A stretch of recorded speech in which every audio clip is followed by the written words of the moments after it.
কয়দিন আগে deputy speaker Shamsul হক টুকু সাহেব হঠাৎ অসুস্থ হয়ে পড়েন এবং তাকে জরুরি ভিত্তিতে হেলিকপ্টারে আনা হয়।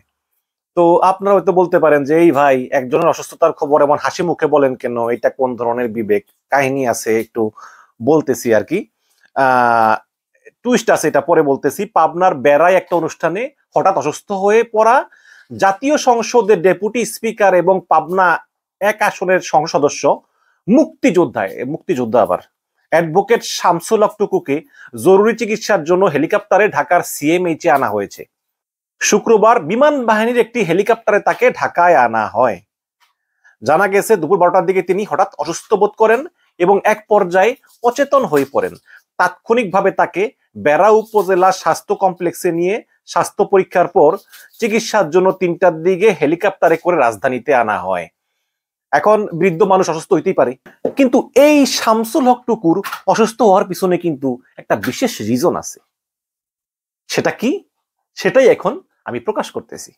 আমি আপনাদেরকে খবরের কাগজ পত্রিকার আরেকটি সংবাদের দিকে দৃষ্টি আকর্ষণ করতেছি। এই খবরের কাগজ পত্রিকাটা কিন্তু বাংলাদেশের তথ্য মন্ত্রণালয় কর্তৃক নিবন্ধনকৃত পত্রিকা। সে পত্রিকাটা হেডলাইন করেছে যে ডেপুটি স্পিকার পুত্র আসিফের দেশ ত্যাগ, মানে দেশ ছাইরা পলাইছে। শেখ হাসিনা এখন যে কারণেই হোক, আমেরিকাকে দেখানোর জন্যই হোক বা নিজের মন থেকেই হোক, দুর্নীতির বিরুদ্ধে একটা পদক্ষেপ নিচ্ছে। এটা তিনি সবসময় নিয়ে থাকেন। যেমন 18 সালের নির্বাচনের পরেও তিনি ওই যে ক্যাসিনো কাণ্ডের অনেকের বিরুদ্ধে ব্যবস্থা নিয়েছিলেন, তো সেটার মাঝে মধ্যে নেন আর কি। যদিও মানে যারা ছোটখাটো ওদের উপরেই নেন, কিন্তু রাঘব বোয়াল ওরা কিন্তু ধরাছোঁয়ার বাইরে থেকে যায়, কারণ এই রাঘব বোয়ালদের বিরুদ্ধে ব্যবস্থা নিতে গেলে তো ওনার কথা থাকে না, তাই না? এটা তো উনি ভালো করেই জানেন। তো খবরের কাগজ পত্রিকা লিখেছে যে প্রায় 200 কোটি টাকা রাজস্ব ফাঁকির মামলায় গ্রেপ্তারি পরোয়ানা মাথায় নিয়ে জাতীয় সংসদের ডেপুটি স্পিকার মোহাম্মদ শামসুল হক টুকুর ছেলে SM আসিফ শামস সপরিবারে গত রবিবার 30শে জুন দেশ ছেড়ে পালিয়েছেন বলে অভিযোগ উঠেছে। তবে একটি পারিবারিক সূত্র জানায় শামস আরো কয়দিন আগেই স্ত্রী ও সন্তান নিয়ে থাইল্যান্ডের উদ্দেশ্যে ঢাকা ত্যাগ করেছেন। 191 কোটি 63,47,071 টাকা রাজস্ব ফাঁকির অভিযোগে 2022 সালের মে মাসে ওই পরোয়ানা জারি করা হয়। 2 বছরের বেশি সময় পর এই পরোয়ানা কার্যকরের উদ্যোগ নেওয়া হচ্ছে বলে খবরে আসিফ দেশ ত্যাগ করেন। তিনি পাবনা জেলার বেড়া পৌরসভার মেয়র। ও তার মানে বাবা সংসদের ডেপুটি স্পিকার, ছেলে আবার পৌরসভার মেয়র, মানে পুরা ফ্যামিলি একেবারে সব মানে ইয়ে করে ফেলাইছে। Voice over internet protocol VoIP ব্যবসা প্রতিষ্ঠান ভিশন টেল কোম্পানির চেয়ারম্যান আসিফ শামসের 2014 সালের জানুয়ারিতে দুদক একটি অভিযোগপত্র জমা পড়ে। এতে উল্লেখ করা হয় যে VoIP লাইসেন্স ফি বাবদ তিনি BTRC কে 15 কোটি টাকা অগ্রিম এবং প্রতি বছরে 7 কোটি টাকা হিসাবে 3 বছরে 21 কোটি টাকায় অর্থাৎ মোট 36 কোটি টাকা দিয়েছেন। তবে 2014 সালে সার্বিকভাবে ভিশন টেলের কাছে আরো পাওনা থেকে যায় 146 কোটি 43 লাখ টাকা। 8 বছর পরে 2022 সালে তা হয় 191 কোটি 63,47,071 টাকা। সোমবার থেকে শুরু হয়েছে নতুন অর্থ বছর। এ সপ্তাহেই পুলিশ এই পরোয়ানা কার্যকর করতে পারবে বলে জানিয়েছে সংশ্লিষ্ট একটি সূত্র। আগাম এই তথ্য জানতে পেরে আসিফ আগে ভাগেই দেশ ত্যাগ করেন। তবে অবশ্যই তার বাবা ডেপুটি স্পিকার শামসুল হক টুকু তিনি তার ছেলেকে রক্ষার জন্য চেষ্টা তদবির কম করেননি।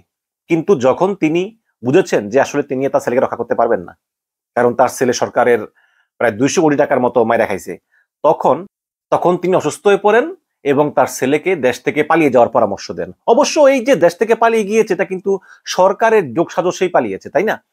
ওই সরকার করে কি, মানে ওই যে আমেরিকাকে দেখানোর জন্য যে আমরা দুর্নীতির বিরুদ্ধে ব্যবস্থা নিতেছি, এটা করার আগে তারা আগেই দুর্নীতিবাজকে বলে দেয় যে তুমি কিন্তু পালিয়ে যাও, তো আমরা আমেরিকাকে বলতে পারবো যে ও তো পালিয়ে গেছে। যেমন ওই যে মতিউর রহমান শুনলাম মাথা নেড়া করে পালিয়ে গিয়েছে খাউড়া স্থলবন্দর দিয়ে, আবার অনেকে বলে দেশেই আছে, এইভাবে মানে পালিয়ে যাওয়ার সুযোগ দিছে আর কি। এখন এই আসিফকেও বলছে যে তোমরা পালিয়ে যাও, এবং ওর জন্য ইমিগ্রেশন সব একদম রেডি করে রাখে যে কেউ ওকে বাধা দিবে না। পালিয়ে যাওয়ার পরে তারপরে গ্রেপ্তারি পরোয়ানা কার্যকরের উদ্যোগ নেওয়া হয়।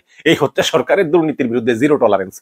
এই দুর্নীতির বিরুদ্ধে জিরো টলারেন্সই এত দুর্নীতি। আর যদি 1% টলারেন্স থাকতো তাহলে কি অবস্থা তো আল্লাহ জানে। তো 2 বছরেও আসিফের বিরুদ্ধে গ্রেপ্তারি পরোয়ানা, এটা কিন্তু 2 বছর আগে হয়েছে গ্রেপ্তারি পরোয়ানা, এখন এই 2 বছর পরে কার্যকর, এত দেরি কেন? এর কারণ জানতে চাইলে বেড়া থানা কর্মকর্তা মোহাম্মদ রাশিদুল ইসলাম সোমবার খবরের কাগজকে বলেন যে এটি অনেক আগের পরোয়ানা, তো উনি তো আবার এই পৌরসভার মেয়র। আমি জাতীয় নির্বাচনের আগে 2023 সালের ডিসেম্বর থেকে এখানে আসি, তবে এই পরোয়ানা কার্যকর করার বিষয়ে সম্প্রতি ঊর্ধ্বতন কর্মকর্তাদের সঙ্গে আমার আলোচনা হয়েছে। আশা করি অল্প কিছু দিনের মধ্যেই পরোয়ানা কার্যকর হবে। ঠিক কবে নাগাদ কার্যকর হবে জানতে চাইলে তিনি বলেন যে এই মুহূর্তে নির্দিষ্ট করে কিছু বলতে পারতেছি না, মানে সবই উপরের খেলা। এই পরোয়ানা তামিল করার জন্য 2022 সালের 23শে মে পাবনা জেলা প্রশাসক কার্যালয়ের জেনারেল সার্টিফিকেট অফিসার এবং নির্বাহী ম্যাজিস্ট্রেট ফারিস্তা করিম নথিতে স্বাক্ষর করেন। এতে প্রয়োজনীয় ব্যবস্থা গ্রহণের জন্য অফিসার ইনচার্জ বেড়া থানাকে নির্দেশক্রমে অনুরোধ করা হলো, লিখে স্বাক্ষর করেন। ফারিস্তা করিম এখন চট্টগ্রামের সাতকানিয়া উপজেলার সহকারী কমিশনার হিসেবে দায়িত্ব পালন করতেছেন। তিনি খবর কাগজকে বলেন যে পাবনা ডিসি অফিসের জেনারেল সার্টিফিকেট কোর্ট এই পরোয়ানা জারি করে, জেনারেল সার্টিফিকেট অফিসার হিসাবে আমি এটা স্বাক্ষর করি। রাজস্ব পরিশোধের জন্য এক্ষেত্রে চিঠি দেওয়া হয়, বারবার চিঠি দেওয়ার পরও সাড়া না পেলে সাধারণত আমরা গ্রেপ্তারি পরোয়ানা জারি করি। ওনার ক্ষেত্রে ঠিক কি হয়েছিল এখন আমার তা মনে নেই, মনে তো থাকবোই না। এতদিনেও পরোয়ানা তামিল না হওয়ার কারণ জানতে চাইলে তিনি বলেন যে এটা তো বেশ আগের পরোয়ানা, এখন কেন তামিল হয়নি তা তো পুলিশ বলতে পারে, আমি তো পারি না, আমি তো এখন বদলি হয়ে সাতকানিয়াতে আছি, মানে উনিও জানেন না। এদিকে Vision Tel Limited chairman S M Asif শামসের রাজস্ব ফাঁকি এবং গ্রেপ্তারি পরোয়ানা তামিল বিষয় জানতে চাইলে টেলিযোগাযোগ নিয়ন্ত্রণ কমিশনার মুশফিক মান্নান চৌধুরীর সঙ্গে পরপর 2 দিন যোগাযোগ করা হলে তিনি বলেন যে বিষয়টি নিয়ে বিটিআরসিতে সম্প্রতি আলাপ আলোচনা হয়েছে। তবে দ্বিতীয় দিন তিনি বলেন এই বিষয়ের ফাইলটা আমি এখন আর খুঁজে পাচ্ছি না। মানে ফাইলটা এখন আর উনি খুঁজে পাইতেছে না। বুঝছেন তো অবস্থা, এগুলা কি হবে। ওই শামস কয়দিন বিদেশে আছে, আসতে পরে সুযোগ বুঝে আসতে দেশে চলে আসবে, কোনো সমস্যা নাই। আসিফ শামস তোমার কোনো চিন্তা নাই, তুমি তোমার কিছুই হবে না। পরোয়ানা পত্রে শামসের পরিচয় উল্লেখ করা হয় S M Asif Shams, chairman Vision Tel Limited. এতে তার ঢাকার ঠিকানা এবং স্থায়ী ঠিকানা উভয়ই উল্লেখ করা হয়। এই বিষয়ে কথা বলার জন্য শামসের মোবাইলে বেশ কয়েকবার ফোন দিলে তার ফোন বন্ধ পাওয়া যায়। এই হচ্ছে গিয়ে আমাদের প্রধানমন্ত্রী শেখ হাসিনার ওই দুর্নীতির বিরুদ্ধে জিরো টলারেন্স। এবং এগুলো আসলে কিছুই হবে না। ওই যে দেখলাম না, ওই যে আজকের খবরের কাগজে পড়লাম, ওই যে আগে যেমন ওই যে বেসরকারি বিদ্যুৎ কেন্দ্র ওগুলোতে ওই যে বসিয়ে বসিয়ে ক্যাপাসিটি চার্জ দেওয়া হয়, তো অনেক বিদ্যুৎ কেন্দ্রে আবার এগুলো বাদ করছে যে না, আগের মতো বিদ্যুৎ উৎপাদন না করলে বসিয়ে বসিয়ে ক্যাপাসিটি চার্জ দিব না। দেশের অর্থনৈতিক অবস্থা খারাপ, তো তোমাদের কাছ থেকে যা বিদ্যুৎ কিনবো তার টাকাই দিব। যদিও এই বিদ্যুতের দামও অনেক গুণ বেশি রাখা হয়, কিন্তু নতুন করে একটা ক্লোজ অ্যাড করেছে। এটা হচ্ছে কি যে যন্ত্রাংশ মেরামতের জন্য যা চাওয়া হয় তাই দিতে হবে। তো ওরা ওই ভুয়া বিল হচাতরি করে যে অমুক দিন মেশিন খারাপ হয়ে গেছে এত টাকা লাগছে, অমুক দিন মেশিন খারাপ হয়ে গেছে এত টাকা লাগছে, আর সরকার ওইভাবে বিল দিয়ে দেয়। ওইটা দেখা যায় যে হিসাব করলে ক্যাপাসিটি চার্জের থেকেও বেশি পড়ে। মানে শেখ হাসিনার এমন একটা অবস্থা যে লুটেরাদেরকে তার পালাই লাগবে। আবার দেখেন সমকালের খবর, নিয়ম না মেনে 4 গ্রুপের 6,497 কোটি টাকা সুদ মাপ।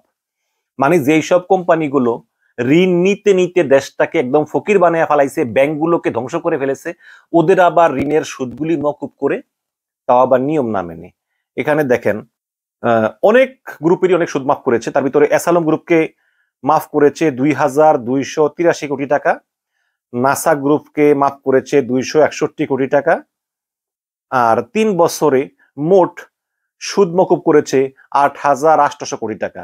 এবং এরা সবাই কিন্তু ব্যবসায়ী এবং এই দুর্নীতিবাজ ঋণ খেলাপি ব্যবসায়ী এবং শেখ হাসিনার খুবই ঘনিষ্ঠ, আওয়ামী লীগের খুবই ঘনিষ্ঠ।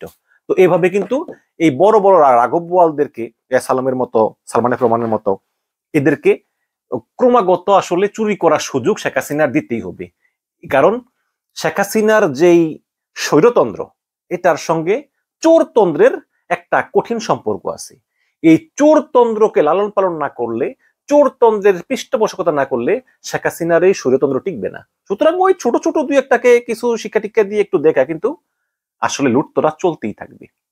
কারণ শেখ হাসিনা তো বৈধতা নাই, তাই না? এই জন্য শেখ হাসিনা ভয়েস উঁচু করতে পারে না। শেখ হাসিনা যদি বলে এই ভালো হয়ে যা, তাহলে তারা বলবে যে আপনি কতটুকু ভালো। এই দেখেন না, পুলিশের বিরুদ্ধে একটু অ্যাকশন নেওয়া শুরু করলো, তারপর সমস্ত পুলিশ এক হয়ে সরকারকে থ্রেট দিল যে আমরা যদি বেঁকে বসি তাহলে কিন্তু খবর আছে। এখন আবার কিন্তু সরকার ঠান্ডা, এখন আর কিন্তু ওই যেসব পুলিশদের বিরুদ্ধে ইনভেস্টিগেশন হওয়ার কথা ছিল, দুর্নীতি ইনভেস্টিগেশন, ওগুলো কিন্তু থেমে গিয়েছে। তো এভাবেই চলতে থাকবে যতদিন শেখ হাসিনা ক্ষমতা থাকে। ধন্যবাদ।